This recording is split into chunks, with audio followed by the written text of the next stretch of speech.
Ito na guys yung part 2 ng vlog ko. Tingnan nyo. Ano ko na yan. Nagisa ko ng sibuyas, bawang, kamatis. Yan. So, papakulan ulit natin siya ng mga 30 minutes para lumambot yung karne. Tapos, ang papakulo natin. So, lagyan natin siya ng isang cubes. North cubes na pork. Yun guys.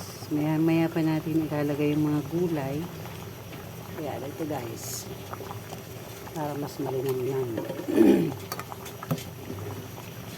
Mamaya natin titikman kung tama na ba ang timpla. Dati guys, naglalagay ako ng patis sa ganito. Sa luto. Ng mga may sabaw na ganyan. Sa. Pero ngayon hindi na kasi nag-allergy sila eh. Dito pala ako nagluluto sa labas. Sa aming dirty kitchen. Ayan. Dirty talaga. Pero ano naman yan.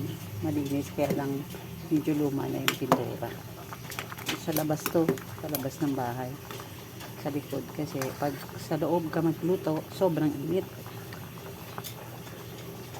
Init sa kusina. So, dito ako sa labas. Dito yung laundry area ko. Dito ang labahan ko guys. So, yan ang labahan ko. Yan. Yan, dyan ako naglalaba. Yan yung aming pintuan. Ayan. Nandun yung loob ko. Ayan o. Ayan na yung loob ko. So, para hindi mainit, dito ka magluluto sa labas. Yan. Hindi pa ito namin napapaayos. Wala pa akong kasing pera eh. Medyo matabang. Tingnan ko, tikman ko lang.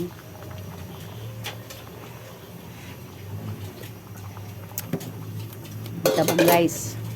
So, lalagyan natin ng asin. Wait lang ha.